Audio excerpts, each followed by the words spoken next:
All right, again, welcome back to Table Leader Training for our Children's Church Worship Service. Again, in part one of our training, we talked about what a table leader does, and we used the word ministry to describe what a table leader does. In this session of your training, part 2 of 2, we're going to talk about what it looks like on an average Sunday morning, and what you can expect and what you're expected to do. And so, on an average Sunday morning, we want our table leaders to be upstairs no later than 10 after 10, so 10:10.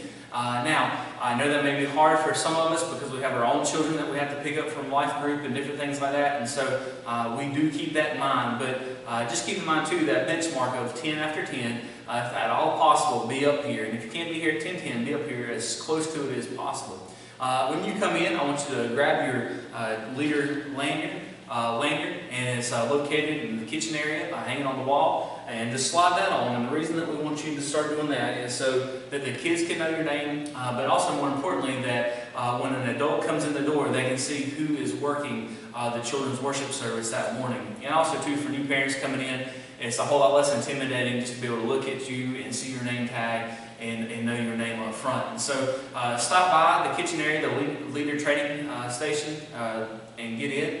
And also there, if you forgot to put deodorant on that morning, you're more than welcome. There'll be some spray deodorant there. Put that on. If you forgot to brush your teeth, or your coffee's lingering, or your breakfast is lingering, there'll be some mints there as well. And the reason that we do that is we don't want your ministry at your table to be affected by your bad breath or by maybe some body odor. And hey, well, we've all been there. So no shame in it. Grab it, and don't let that be a barrier to you living out the gospel that morning at your table. And so get here about 10:10 as soon as possible, get all that taken care of, and then make your way to the table that you have volunteered to work with. And at the table, you're going to find either some colored sheets or some activity sheets, or maybe even some mornings there may be a little game that you can lead your table in. And so while all that's going on, you're leading your table there, you're meeting new kids as they come in, you're introducing any new kids to your table. There's probably also going to be a volunteer game going up front. And so from 10:10 to 10:25, there's quite a bit going on, and we do that just to kind of, of course, pass some time and allow our parents to drop their kids off and have time to get back to worship service, but also too just to have a little bit of a break between life group and our worship time with our children. And so during that time, you're doing a lot of things, including noise control. And so if there's a volunteer leading the upfront game, of course, that you want to keep your kids in their seat doing their activities unless the leader up front calls a few of your kids up to play the game. And so you're doing quite a bit from that 10:10 mark to 10:25 mark. And so at 10:25, our media team will throw a countdown up on the screen. And during that countdown, as a table leader, you help your group get the crayons up or any game material up and get it up, pack it up, and go ahead and set it back on the ping pong table so that it's out of your table's way and that it don't become a distraction for large group time.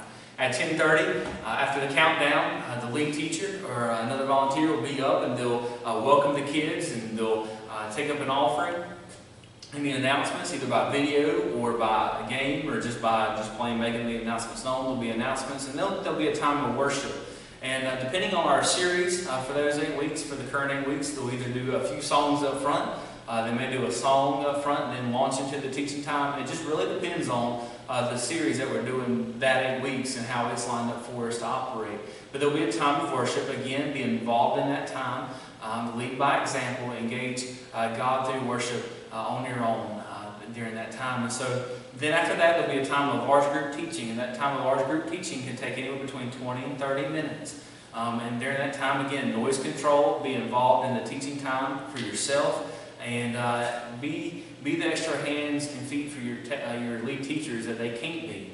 We ask you to keep noise control down for the simple fact that if I'm lead teaching and I have to get on to Timmy over here, and then Billy over here, and then Susie here, I'm losing everybody else's attention, and I'm losing my train of thought. And so we want you to, during that teaching time again, be the noise control as you're being involved in the worship service as well. Then after the large group teaching time, this is where your small group activities come in. You've prepared, you've studied, you've watched the small group DVD if you need to show you a hands-on example of your small group activities, and you're ready to go. Now for the most part, our preschoolers go over here to our lounge area, and then our K through 3rd graders up here on the stage, and then our older ones, our 4th through 5th graders, sometimes go into the extra room upstairs, or they may even go downstairs to the fellowship hall, depending on how much room they need.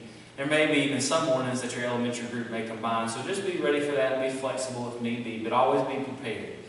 And so those small group activities last anywhere between 10 to 15 minutes. And so as you prepare throughout the week and you decide if you want to do one activity or two activities, make sure that they fit in that 10 to 15 minute time span. The other thing is too, I want you to know that you got freedom of choice. If you go through the small group activities and you're like, man, nothing really fits my age group, or you have a light bulb experience and something goes off and you're like, hey, this would work really well with my group, then I want you to by all means know that you have the freedom to do so. Again, keep in mind your time span and keep in mind the main point for the morning, and make sure that you're able to tie it back into the main point. After your small group activities are done, you'll reconvene up here at your regular tables for a time of large group review. And that's a review led by the lead teacher of the morning, mixed with some games and activities to help the children try to remember what they learned that morning. And then finally, again, after you communicate yes to your kids as they leave and to the parents that yes, we were glad they were here, yes, we want them to come back, I need you to come back to your table that you've worked so hard at all morning and make sure the chairs are back in place neatly, that the Bibles are stacked in the middle of the table neat, and 2 stacks of 3 side by side. And then if there's any marks from crayons or markers on the table, if you'll go back to the kitchen area, grab a magic eraser from underneath the sink area and wipe our tables down and make sure that they're ready for the next ministry to be able to come in and use as well. With that being said, that sums up your table leader training. And if you have any questions, please let me know. And again, thank you for living out God's unchangeable purpose here in our children's ministry at Cornerstone.